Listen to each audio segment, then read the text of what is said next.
GPS Audiovisual Radio. Todos los miércoles a las 19 horas, el protagonista es el cine argentino. En la mirada de Julia Montesoro, un programa con perspectiva de género que nuclea la industria cinematográfica del país.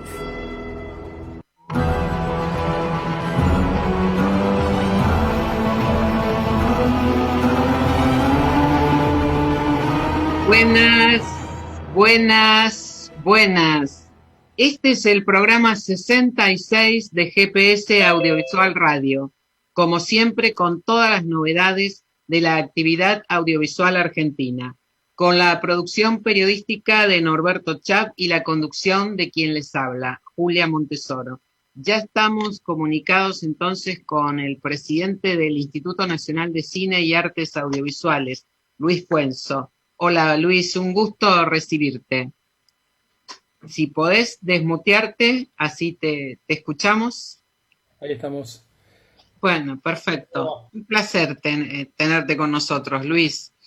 Bueno, asumiste el 17 de diciembre de 2019 y pasaron 500 días ya.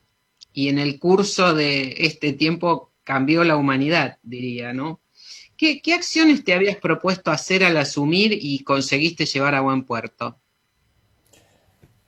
Mira, las ideas que tenemos y que tratamos porque somos cabezas duras, ¿no? Todos los que estamos en la gestión son las mismas, nos adaptamos a las circunstancias y en todo caso esto lo pensamos muy temprano, ¿no? Apenas arrancó la pandemia y se declaró la cuarentena.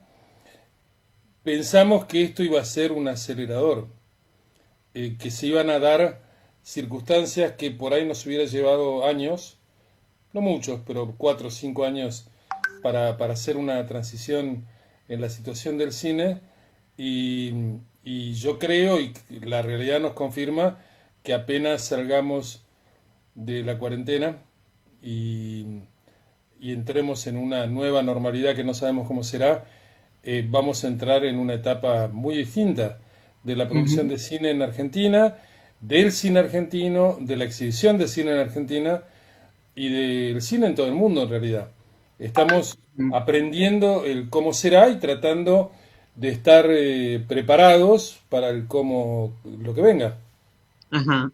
Bueno, justamente el pasado 11 de marzo, 13 meses después del cierre, reabrió el Cine Gaumont, ¿no? ¿Y con qué salas se está encontrando el espectador, los espectadores? ¿Qué tienen de novedoso en este momento este refaccionado Cine Gaumont y sus 3 salas?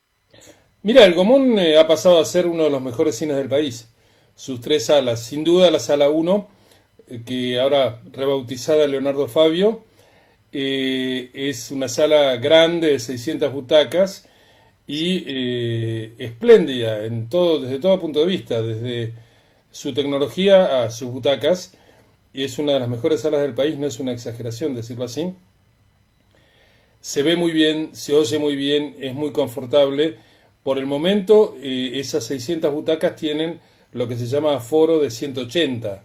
180 de esas 600 pueden ser ocupadas y espaciadamente, y las salas 2 y 3, que son las 2 salas de arriba, también tienen la misma tecnología, y todo el cine en general, ¿no? Desde el hall hasta todo hasta la boletería, toda la estructura del cine, y bueno, esto fue parte de lo que nos encontramos. Estaba en obra el Gaumont cuando asumimos la gestión, ya estaba en obra. Nosotros decidimos darle un poco más de velocidad a las obras porque estaban las obras compartidas con el público, lo cual lo hacía todo muy engorroso y hasta peligroso.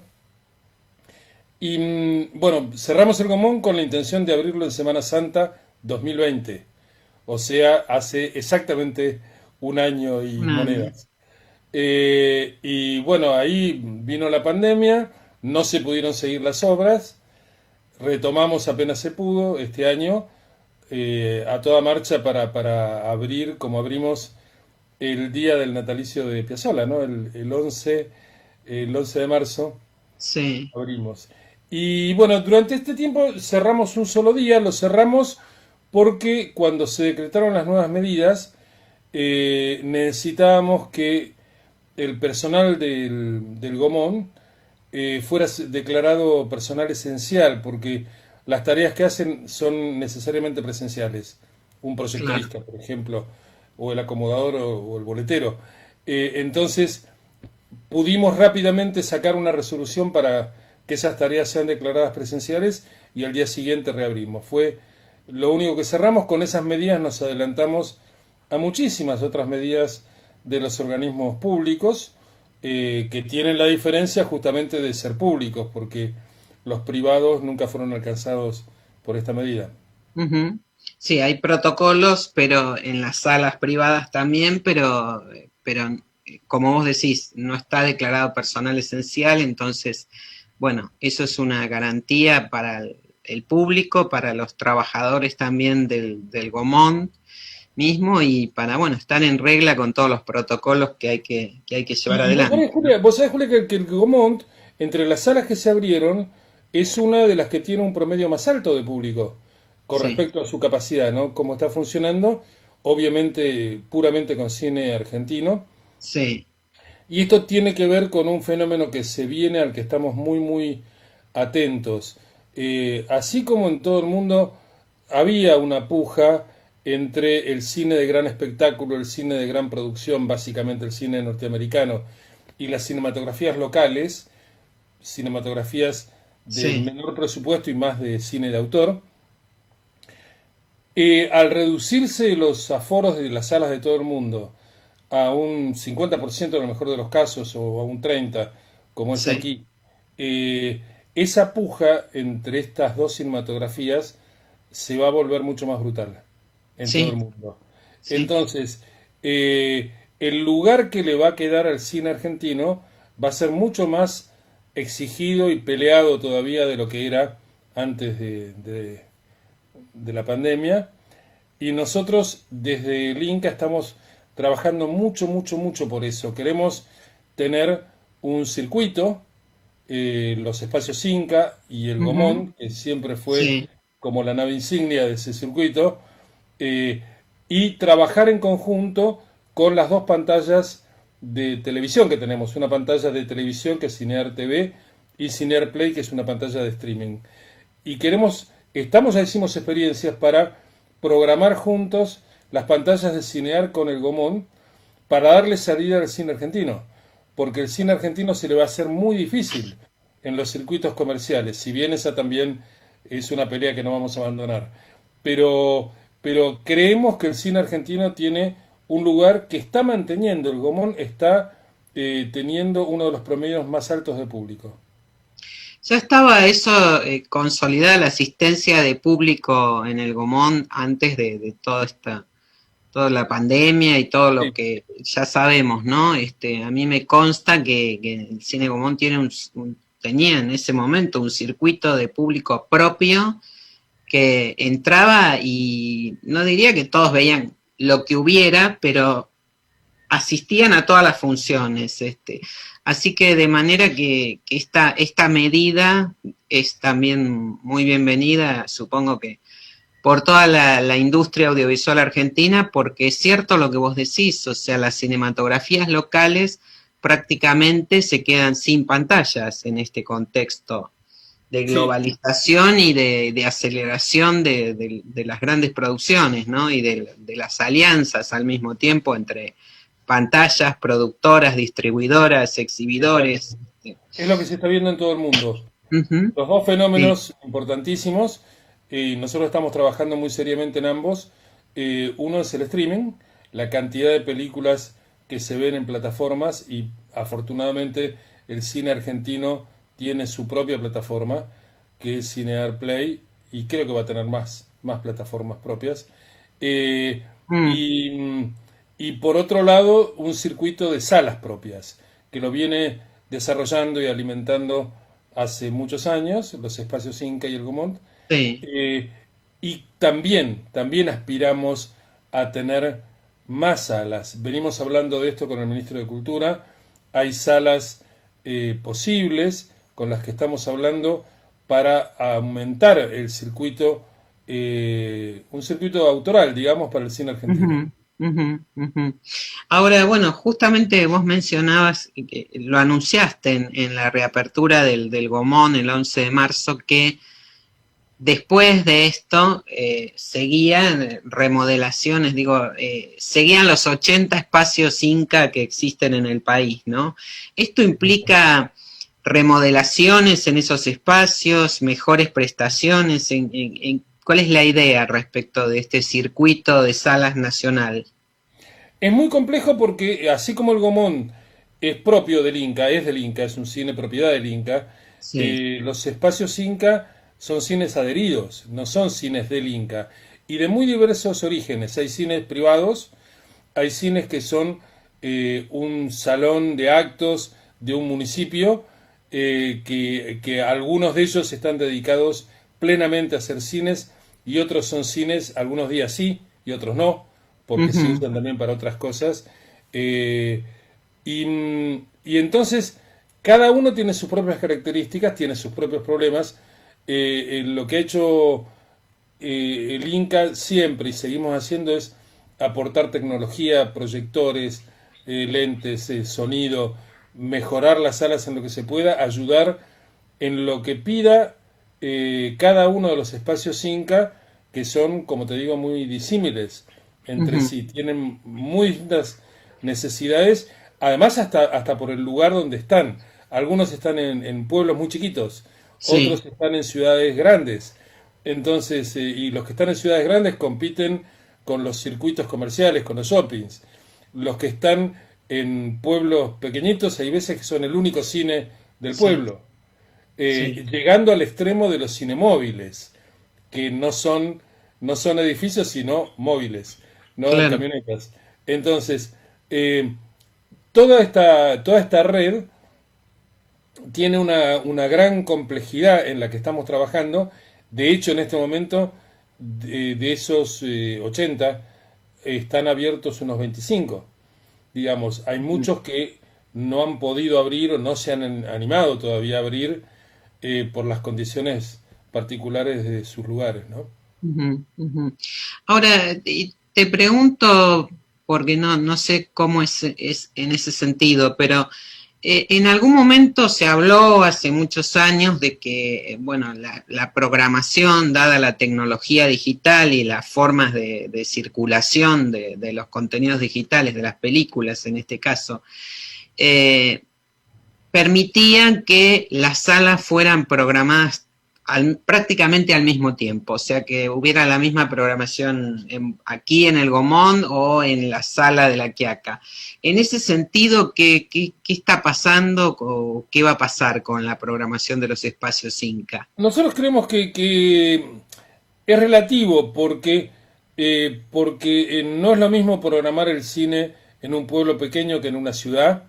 No es el mismo tipo de acceso al cine que tienen los habitantes de ese lugar, y en algunos casos hay mucha oferta de televisión, en otros no, en otros llega solamente Canal 7 y por ahí no llegan ni siquiera las plataformas.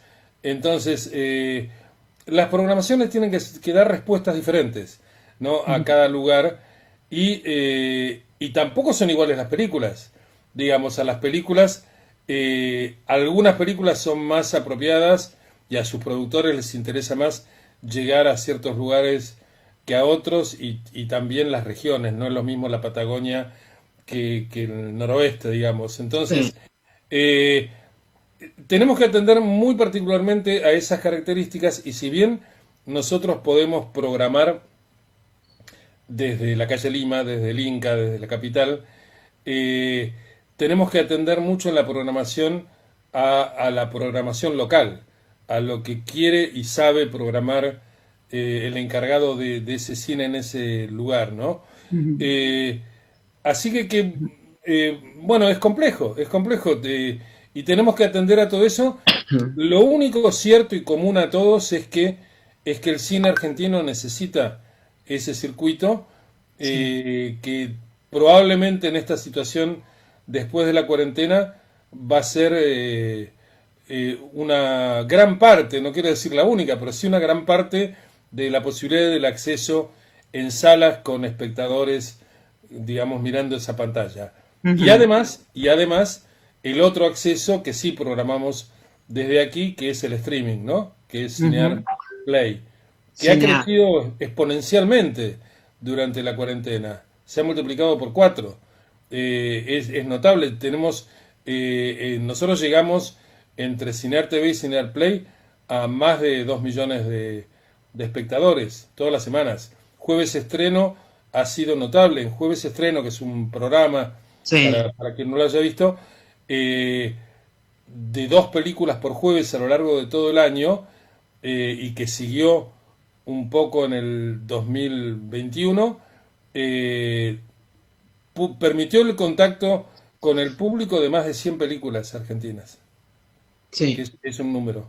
Sí, incluso muchas de esas películas hicieron una cifra de público en la plataforma, en Cinear, que no hubieran hecho de otra manera. Esto también es un elemento, ¿no?, a tener en cuenta. Digo, las características de las películas no todas ya son para salas. Cuando hay posibilidad de salas, no todas son para plataformas, pero bueno, allí en Cinear tienen una pantalla y una visibilidad realmente notable. Esto nos lo dicen constantemente los productores, los realizadores que pasan por aquí por el programa, ¿no?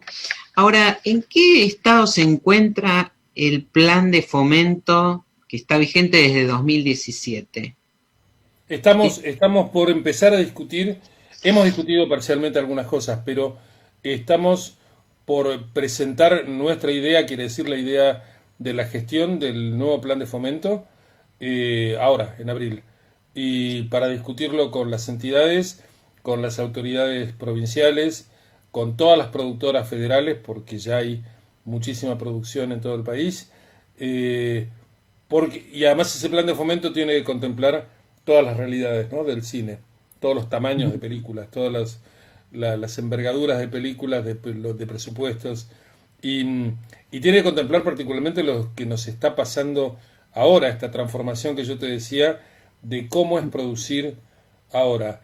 Nosotros vamos avanzando al mismo tiempo con planes de coyuntura. Por ejemplo, hicimos un fondo para las películas que largaran su rodaje o su preproducción o su rodaje en el primer semestre del año.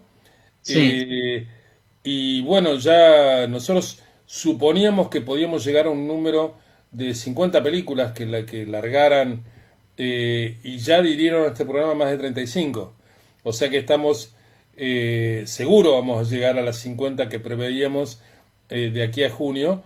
Hicimos un fondo de dinero que no se puede tocar, que nos prohibimos nosotros mismos al Inca tocarlo para nada que no sea fomentar a las películas. Es un fondo que llega a 10 millones de pesos por producción, de ayuda, de adelanto para que estas películas puedan arrancar. Y aparte de esto hay dinero a fondo perdido destinado a pagar los protocolos, que son muy caros, ¿no? Para que el protocolo, quitarlo del presupuesto de la película, para que el protocolo no vaya en desmedro de otras cosas que la película tiene que costearse, y el Inca paga hasta 2 millones de pesos por producción en protocolos, exclusivamente, en insumos, en médicos y en todo lo que tenga que ver con los protocolos.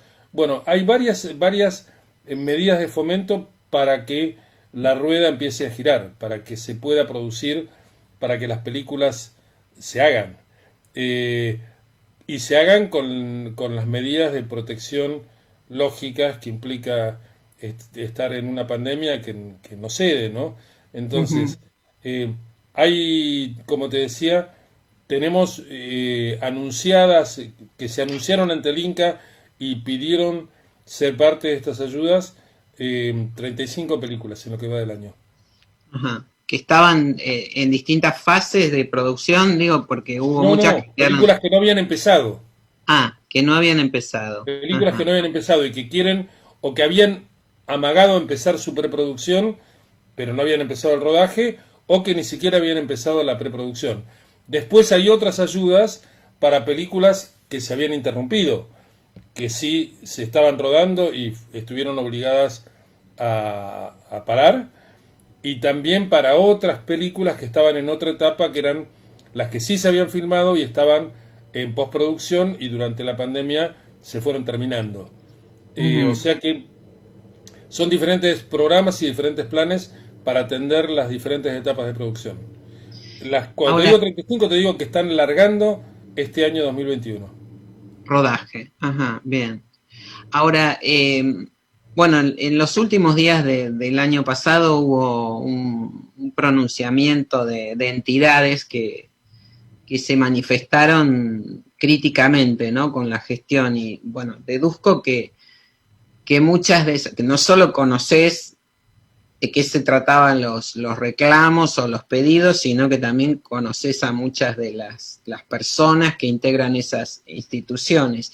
¿Qué conclusiones sacaste de ese texto y qué podés decir hoy, pasar en limpio de todo eso? Mira, nosotros no hemos hecho nada particularmente diferente que no hubiéramos estado haciendo antes. Seguimos haciendo lo que creemos que tenemos que hacer en circunstancias extremadamente difíciles, extremadamente difíciles. Por un lado, hay, obviamente, como en otras actividades también, como en todas las actividades, dificultades reales, ciertas, que sortear. Y entonces, la situación económica de las productoras, sobre todo de las más pequeñas, de las que tienen menos espalda financiera, que son la mayoría, porque la mayor parte de las productoras en Argentina son pequeñas, son productoras casi sin empleados o con pocos empleados, son pymes en el sentido más claro del término, Sí. pymes pequeñas, y entonces con problemas reales para sostenerse, para sostener los sueldos, para pagar los sueldos de los empleados, para tener el dinero propio de los propios productores para hacer su vida cotidiana normal. Y en ese contexto, el Inca no tiene más posibilidades de ayudas que es lo que hicimos, ayudar a los sindicatos, a las obras sociales de los sindicatos. Hubo notorias ayudas a los sindicatos, porque sus obras sociales estaban o quebradas o a punto de quebrar. De hecho, la obra social de actores quebró, digamos, llamó convocatoria, y está en este momento en convocatoria. Y lo que implica en un momento de pandemia una situación durísima, no tener medicamentos o no tener médicos, ¿no? Cobertura médica, sí. No tener cobertura, no tener obra social. Para los técnicos, para los actores, para los extras, para los músicos, para toda la gente que depende, algunos totalmente y algunos parcialmente del cine. Y los productores. Esto generó una situación de mucha angustia, por supuesto. El Inca trabajó todo lo que pudo junto al Ministerio de Cultura, hubo una cantidad de planes y acompañó los planes del gobierno, los planes de ayudas directas. Y lo que pasó durante fin de año fue un fogoneo muy, muy fuerte de gente que no nos quiere en el Inca, claramente. Y esa gente que no nos quiere en el Inca encontró unas circunstancias muy favorables para tirar un fósforo y que prenda. Los que no nos quieren en el Inca no nos quieren en el Inca por cosas muy claras. Hay mucha gente que ha lucrado con el cine a lo largo de los años y algunos no de maneras honestas. Y esa gente no nos quiere en el Inca. Ajá. Bueno, justamente hubo también el año pasado un allanamiento, ¿no?, al Inca, y tu respuesta inmediata es que cuando uno se mete con la corrupción le pisa los callos a mucha gente. Nosotros tuvimos un allanamiento resultado de una operación, mediática, con algunos protagonistas que fueron los mismos que echaron a Caseta, a un Alejandro Caseta. Claro, que estuvo en el mismo lugar que ahora me toca estar a mí. Y la operación fue parecida y fueron los mismos algunos de los que hicieron esta operación. Eso dio por resultado una causa penal. Yo tengo varias causas en este momento, una particularmente, la de ese momento, en el juzgado de Casanelo, Sí. porque es un mecanismo, esta es una herramienta que han usado las causas, eh, pero es parte del oficio, ¿eh? Yo no lo Ujú. sabía, lo sabía de afuera, no me había tocado a mí estar en el lugar de un funcionario, pero cuando acepté estar en el lugar que estoy ahora, en un lugar de funcionario, sabía que esto era parte de las posibilidades y efectivamente ocurrió. Nosotros Ujú. también hicimos causas penales contra otra gente. Ajá. ¿Y en qué estado está la causa del juez Casanelo? Esta causa. Bueno, tiene los tiempos de la justicia. eh, la causa no se inició como causa, todavía tiene el estado de denuncia y el juez determinará si abre la causa o si tenemos un sobrecimiento. Ujú. En realidad no hay ningún motivo, por supuesto, para que haya una causa, pero esto lo tiene que decir la justicia. Bueno, justamente entiendo que por lo que dijiste antes, cuando decías gente que no nos quiere en el Inca por distintos manejos, supongo que eso te referías a eso cuando decías meterse con la corrupción es pisarle los callos, ¿no? A mucha gente, digo. Sí, sí, Vos sí. te encontraste con cosas muy difíciles, arduas en ese sentido, adentro del Inca. Sí, sí, sin duda. Sin Ujú. duda. En el Inca es un organismo que tiene fondos propios y es autárquico. Tiene fondos que en todo caso son un botín codiciable. Ujú. Tienen más fondos que algunos ministerios. Entonces, hay pocos lugares donde se puede lucrar de la manera en que se ha lucrado en el Inca y me refiero a muchísima gente de la llamada industria. Ujú. Y nosotros lo que queremos es recuperar un cine el cine que nos merecemos, ¿no? El cine que responda a la ley vigente, que es la ley del 94. Vos recordarás lo que Ujú. peleamos por esa ley, queremos defender esa ley, que es una ley que ha sido ejemplar, ¿no? Y la han Sí. copiado en otros países del mundo. Y, y queremos que se cumpla la ley a rajatabla y queremos que el cine argentino tenga el lugar que se merece. De hecho ha crecido mucho el cine argentino, tiene mucho talento, ese talento es reconocido en el mundo. Ahora Sí. tenemos muchos directores, muchos más de los que éramos en los 90, ¿no? Ha crecido cualitativamente y cuantitativamente el cine argentino, en calidad y en Ujú. cantidad. Éramos unos pocos comparados con los que somos ahora. Y vos fíjate que una de las cosas que ocurre, más allá de la pandemia, es que los fondos que se obtuvieron para el cine después de la ley, en el momento en que nosotros empezamos a pelear por la ley, los fondos para el cine eran más o menos 2,5 millones, 3 millones de dólares, ¿no? Y en ese momento eran pesos dólares, porque era la época de la convertibilidad. Sí. Después de la ley, después del 94, en los años 95, 96, esos fondos pasaron los 50 y rozaron los 60 millones de dólares. Pasaron de 2,5 millones a 50 o a 60. Esta diferencia tan grande es lo que provocó la ley. La ley, además, por sus contenidos y sus reglamentaciones, permitió el acceso al cine de una nueva generación, lo que ahora se llama el cine independiente, ¿no? Se llamó en el Ujú. camino el cine independiente y que se encontró un cine de universitarios, un cine de profesionales salidos de niveles terciarios de educación, se encontraron con fondos como para hacer sus óperas primas. No hay país que tenga, todavía no hay país que tenga la cantidad de óperas primas que tiene la Argentina, por suerte. Sí. Y entonces se desarrolló la estructura de una cinematografía que venía a la vez de una tradición muy larga, de una tradición de más de 100 años ya. Entonces, este es el cine argentino, esto es lo que nos merecemos.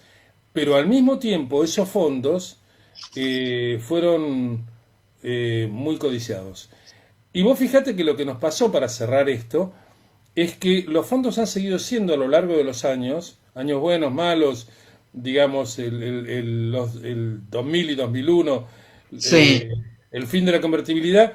Sin embargo, si el cálculo sigue dando más o menos alrededor de 50 millones de dólares anuales hasta hoy, sigue siendo el Ujú. mismo. Mientras que el cine se multiplicó por 10 en cuanto a la cantidad de gente, a la cantidad de técnicos, a la cantidad de directores, a la cantidad de películas. Pasamos del 94 ahora a muchísimos más directores, a muchísimos más películas. Se pasó Sí, de sí. 7 8 películas, después 20 a 300, digamos. Y esa misma proyección se puede hacer con la cantidad de personas, ¿no? De técnicos, directores, directoras y actores. Con la misma plata, con los mismos fondos que teníamos en el 95-96, con los mismos 50 millones para un cine 10 veces más grande. Esto provoca una crisis y la hubiera provocado aunque no hubiera pandemia. Para cerrar este círculo, empezaste preguntándome qué hubiéramos hecho Sí. sin pandemia. Veníamos a atender esto. Veníamos a atender un cine que se multiplicó por 10 con la misma plata. Y esto es un tema a resolver, que Ujú. con la pandemia se agravó, y claro, muchísimo. Sí. Pero este ya era un problema muy grande que el cine argentino tendrá que enfrentar tarde o temprano. Preexistente. Sí, sí, absolutamente de acuerdo. Ahora, ¿y extrañas tu rol de director, digo, después de esta Sí, experiencia? mucho, mucho, mucho. Soñás con volver a filmar? Espero que la vida me dé tiempo para volver a dirigir cuando me vaya del Inca a producir. En realidad a mí me pasó, yo empecé adolescente en el cine, ¿no? Sí, Muy, muy sí. chico, y me tocó hacer todos los oficios. Digamos, fui técnico, escribí, monté, dirigí, produje. Producís también, sí. Entonces, pasé por todos los oficios y me faltaba el de funcionario. Digamos, eso no me había tocado nunca a lo largo de mis más de 55 años ya de relación con el cine. Eh, pero, pero bueno, también yo creo que esto de ser funcionario es nada más que una etapa Ujú. y espero volver a producir o a dirigir o a escribir o algo relacionado con hacer. Mientras veo de lejos qué es lo que hacen mis hijos. Claro, Pero bueno, eso lo veo de lejos. claro, claro. Bueno, ellos te participan de todas maneras en todos sus trabajos, Sí, supongo que sí, ahora ves. ahora está. Lucía y Nico están filmando en México una serie, vienen de Ajá, filmar otra en Chile, La Jauría 2 sí, que es el correlato de La Jauría 1. Ahora están filmando en México. Mi hijo Pepe está con Fangio, con una miniserie. así, Están con sí, mucho laburo todos ellos. sí, sí. Te pasaron, Luis. Claro, por suerte, por suerte, por suerte. Claro. Sí. Ayer mismo, con el cierre de las tiendas Falabella, un medio de Rosario exhumó una publicidad de 1976 de las tiendas La Favorita. Ah, sí, sí. Estaba ubicada en el mismo espacio donde funcionaba este local de cerrado, ¿no? Que se cerró de Falabella. ¿Recordás aquella publicidad? Sí, sí, sí. Sí, Ajá, porque es con una de las Adriana pocas que Lima. yo filmé físicamente en Rosario.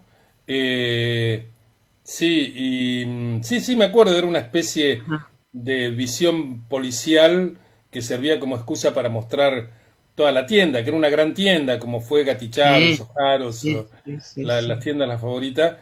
Eh, y sí, sí, me acuerdo de es alguien que después trabajó conmigo porque era un doble que el que protagonizaba, Ripari, un Ajá, argentino sí. y un, ay, y una y Adrián Aguirre. Adrián Adriana Aguirre. Aguirre, sí, sí, Sí, Adriana me vino Aguirre. a la cabeza ahora quién era la actriz, eran Adrián Sí, Aguirre y Ripari. Ajá, ajá. en la pareja. Sí, sí, yo me acuerdo mucho de mis comerciales, filmé Sí, cientos de comerciales muchísimo, muchísimo. empecé siendo adolescente y filmé 30 años Vos sos uno comerciales. de los que justamente consolidaron su carrera en el cine a partir de un largo trabajo en publicidad, ¿no? En tu Claro, caso, claro. como comentás, desde muy En esa jovencito. época había los que veníamos de la publicidad, los que venían del cine. Por ejemplo, Adolfo Aristarain venía de ser asistente de dirección en el cine. Sí, Eh, Muchos veníamos de la publicidad, Carlos Sorín, yo. Pino Solanas venía de la publicidad, aunque Pito Solanas también, poca sí. gente lo recuerda como publicitario a Pino. Pino fue jinglero antes de director de cine. Hizo música.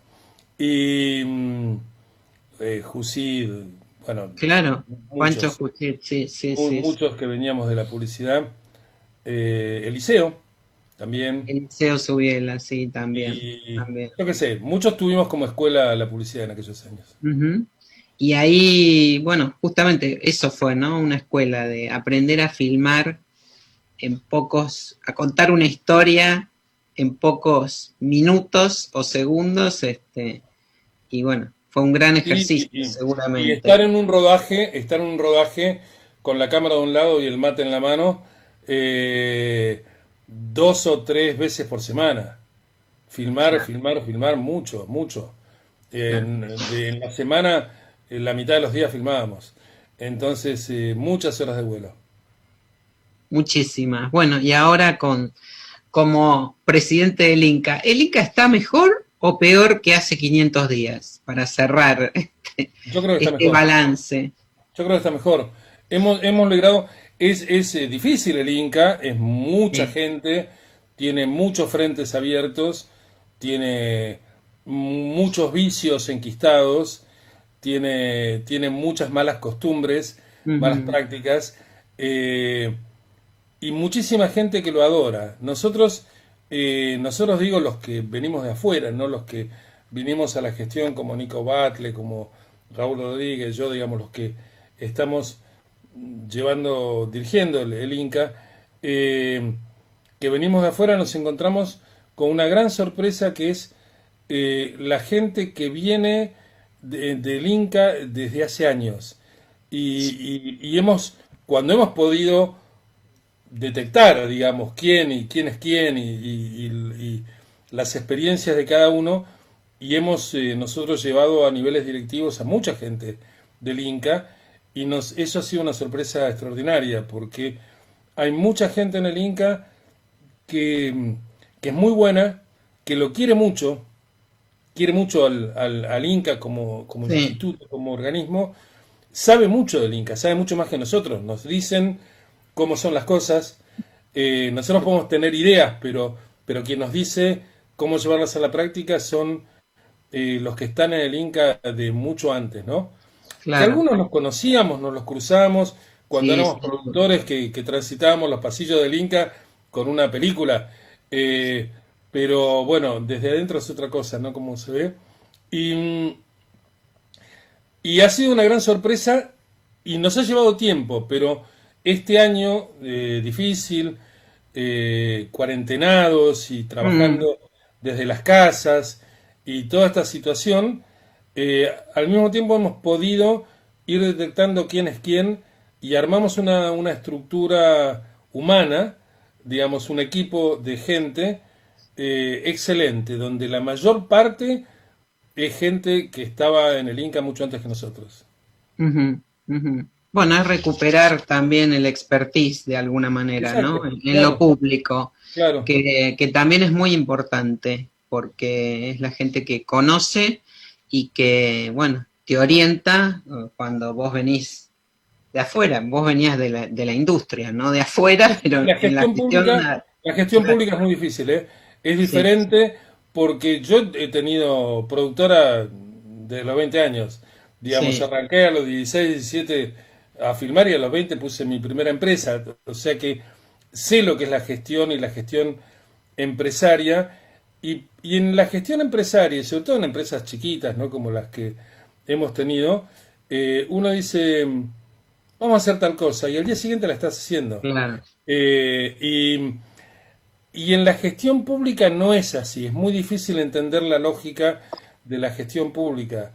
Es mucho más lenta, hay muchas otras cosas y muchas dificultades que sortear y conseguir mover este barco, ¿no? Enorme, digamos, que se mueve, pero se mueve con su propia inercia y no es sencillo.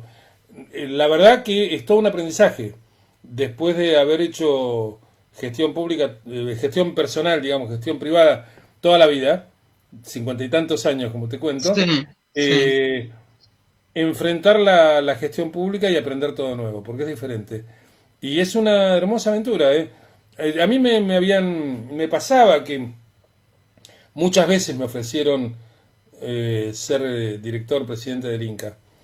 Y yo siempre decía cuando sea viejo, tal vez, alguna vez, pero siempre, varias veces dije que no.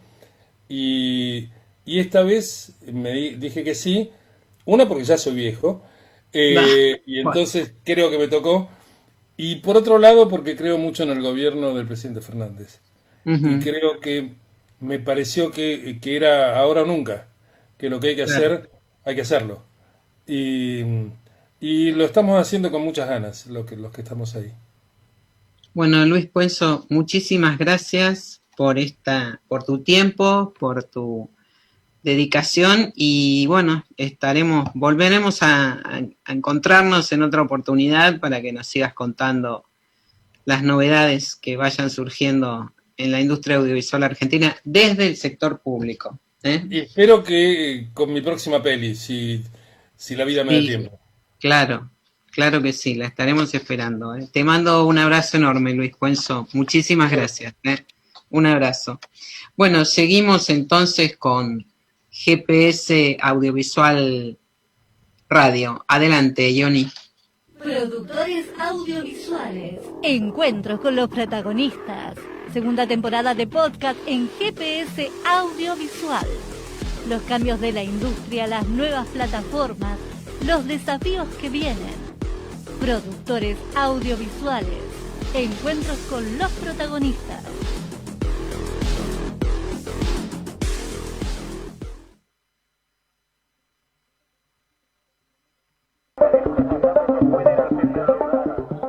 Ahora, ¿y cómo pensás que va a ser la industria del entretenimiento después de la pandemia? Digo, ¿en qué medida las plataformas van a desplazar a los cines? ¿Van a convivir con el theatrical? Me querés hacer llorar. A mí me gusta el cine en el cine, ¿qué querés que te diga? Soy de la época en que Camila se estrenaba en una sala de 1750 butacas y estaba llena todo el tiempo. Me he conformado con las salitas de los shopping, pero las quiero llenas. Uh-huh. Quiero ver las películas en pantalla grande. La verdad que lo que deseo es que el cine vuelva. Esta película es sobre Clarita y su amor por la astronomía. Hoy en día, Clara tiene 14 años. Que disfruten del universo de Clarita. Y dirección, Tomás Lipgott.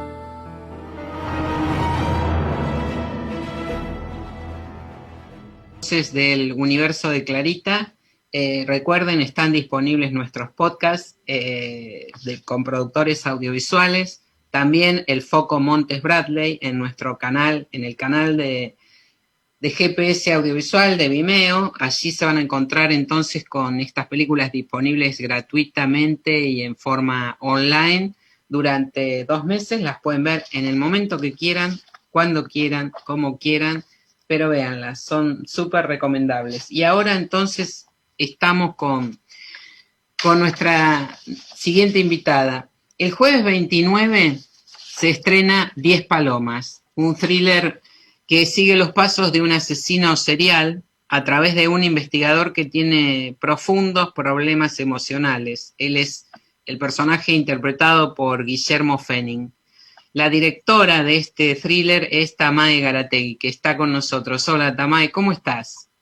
Hola, ¿qué tal, Julia? ¿Cómo están ustedes? Bien, bien. Un placer recibirte aquí en GPS Audiovisual Radio. Gracias, es un placer para mí, que siempre me encanta charlar con vos, de siempre. Bueno, gracias, es mutuo, ya sabes que soy fan de Tamae. En el recientemente terminado Bafisi estrenaste 10 Palomas. Sí. Junto con UPA 3, la sátira que codirigiste con Camila Toker y Santiago Giral, ¿no? Sí. Venías a su vez de un western, Las Furias, y de un documental, 50 Chuseok. Totalmente. O sea que de vos se pueden decir muchas cosas, menos que te encasillas en un género. Ecléctica. Exactamente. No me encasillo, pero hay algo que me gustó mucho que dijo David Obarrio, que es uno de los programadores del Bafisi, Sí. presentando un poco el policial, que dijo que me gustó eso. Dijo, Tamae como directora es amiga de los géneros. Sí. Me encantó, porque a mí lo que me gusta es como explorarlos, indagar, hibridarlos, ¿viste? Como, no sé, probar diferentes géneros y mezclarlos. Como decías, en Las Furias es un western, pero también podríamos decir que es una road movie, por ejemplo. Sí. 10 Palomas es un policial, pero que también es un thriller psicológico.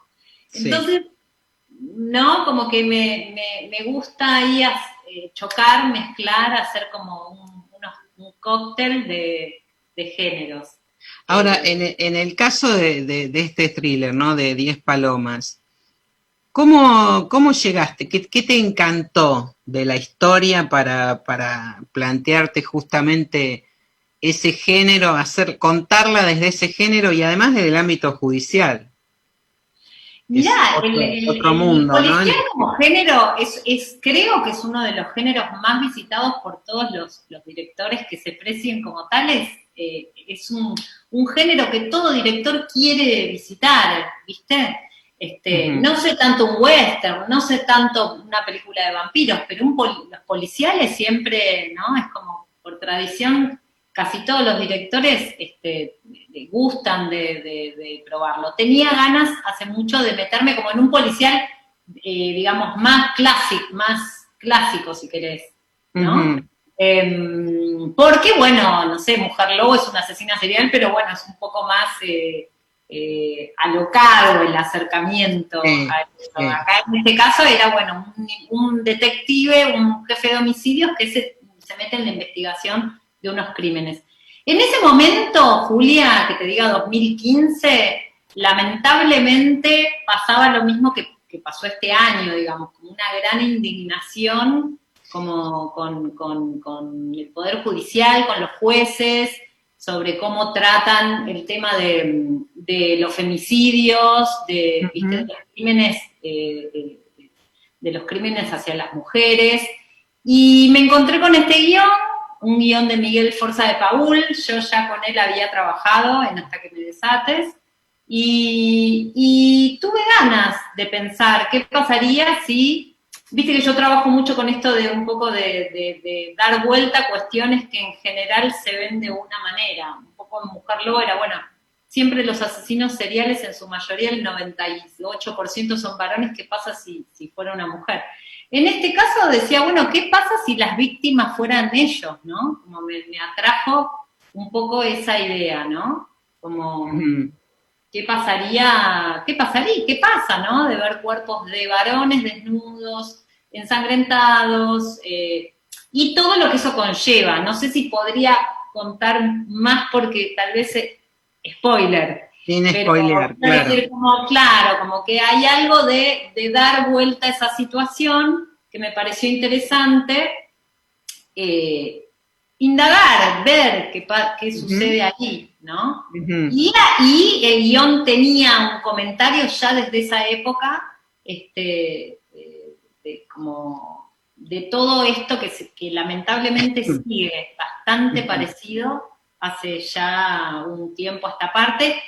Y lamentable porque, digo, como del 2015 al 2021 es como no no ganamos, aunque sea un poco del espacio en el poder judicial para que estos casos se traten de otra manera, se proteja más a las víctimas, y parece que no. Entonces, ahora tal vez cae como, si querés, como una historia, o como un tema, o como una trama que tiene que ver con el momento, pero lamentablemente viene de aquel momento, ¿no? Sí, de sí, sí, indignación de aquel momento, y bueno, eso, me atrajo eso.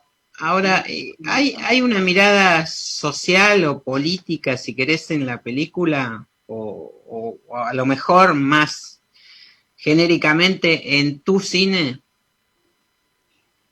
Siempre todo lo que uno hace es político, ¿no? Todo lo que uno hace es político, y es una preocupación mía. Los géneros me sirven, digamos, como una excusa para hacer algún comentario. Yo no sé si diría que mi cine tiene como un vuelo en términos de un discurso político, porque me parece que tal vez no pretendo tanto, y tampoco accedo a, no sé, como otros colegas que son más intelectuales y que tienen como una búsqueda mucho más profunda en ese sentido, pero sí es una preocupación mía a través de los géneros hacer un comentario social o político de ciertas cuestiones que me inquietan y que veo anquilosadas, porque digo, me decían de las furias también, ¿no? Como, Sí. ay, que toca tantos temas actuales. Y no son tantos temas actuales, es una misma cuestión. Lo que pasa es que, bueno, se empezó a hablar de la violencia de género, se empezó a hablar de las tierras tomadas por, ¿no? Como la gente poderosa, los pueblos originarios, y parecía como que tocaban, no, es todo parte de una violencia sistémica, ¿no? Que viene hace siglos, hace décadas, que ahora se empiezan a nombrar, a señalar, y parece como si se estuvieran tocando diferentes temas del momento. Y no, entonces a mí el western, este western en el desierto, me sirve para eso, hacer un comentario social y político, pero sí es una inquietud que tengo, sí, claro que sí. Sí, bueno, alguna vez lo hemos hablado, esto de que los géneros te permiten a vos puntualmente también tratar esos temas que son innombrables, ¿no?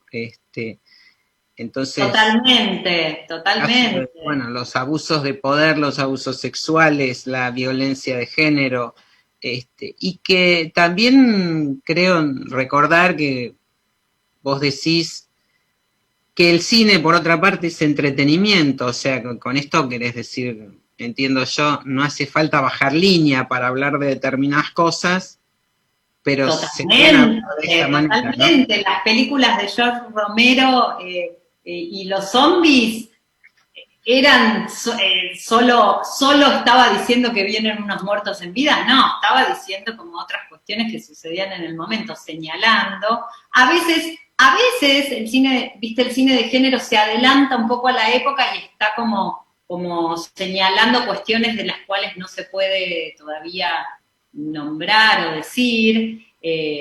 Sí, a mí el cine de género me sirve para eso. Y también para poder expresar a veces cuestiones que, si fueran más realistas, naturalistas, son inverosímiles, cruentas, y creo que los géneros nos sirven justamente para eso a los directores, ¿no? Para poder, a partir de un código conocido, un puente que yo siempre digo que uno establece con el espectador, porque si vos decís voy a ver una película de vampiros, el espectador ya sabe que vas a jugar un juego que va a ser, ¿no? Por ahí va a haber alguno que muerda, cómo lo va a morder, o sea, ya se establece un puente, y entonces en ese sentido, en esa relación se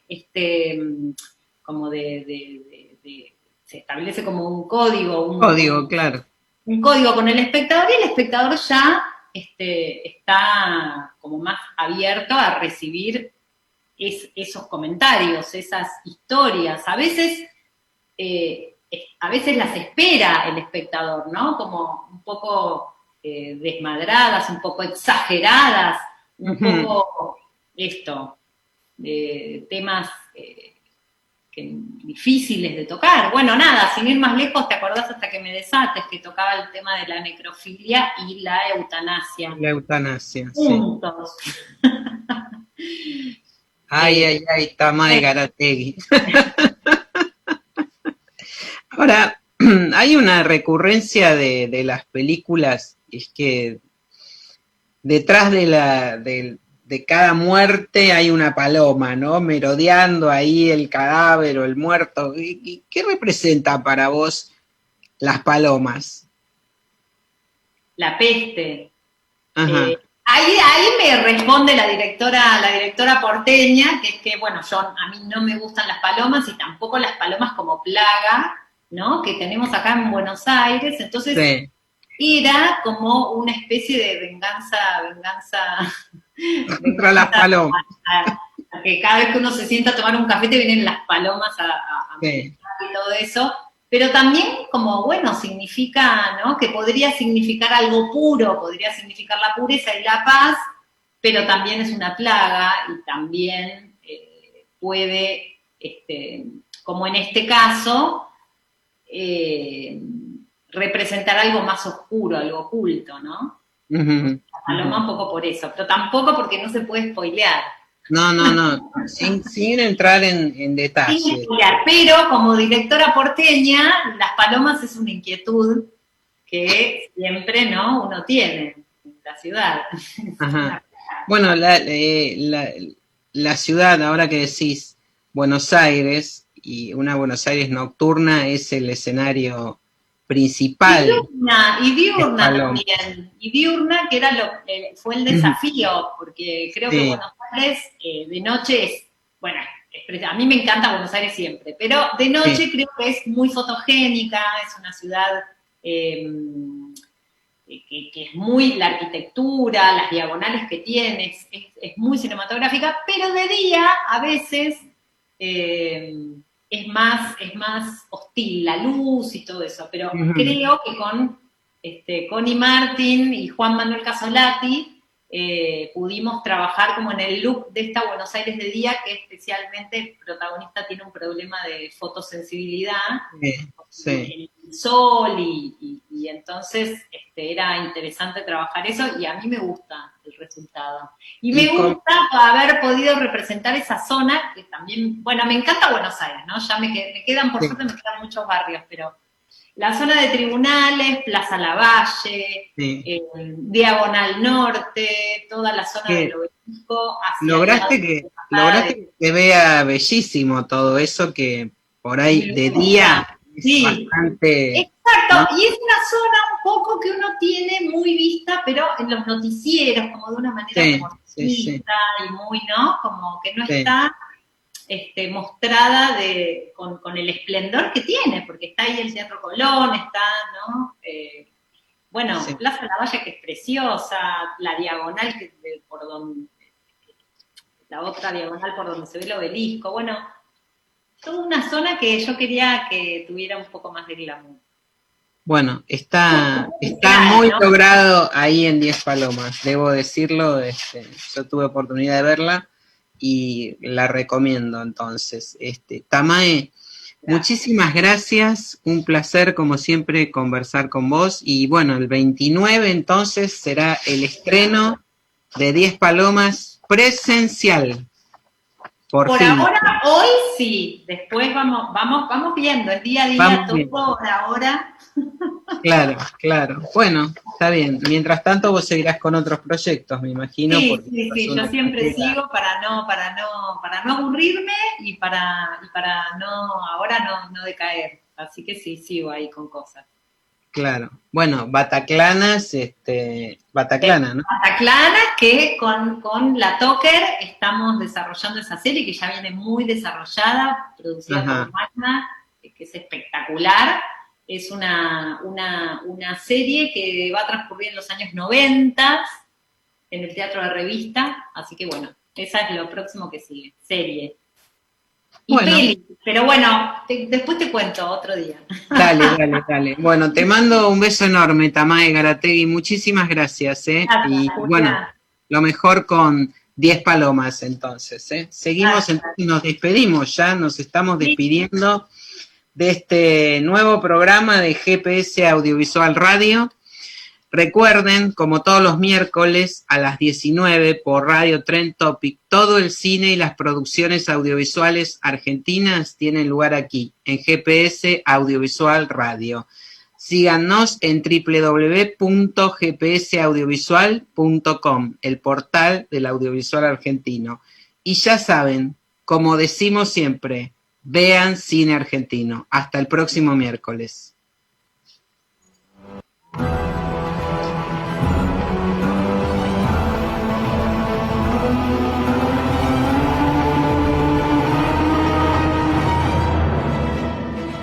Esto fue GPS Audiovisual Radio.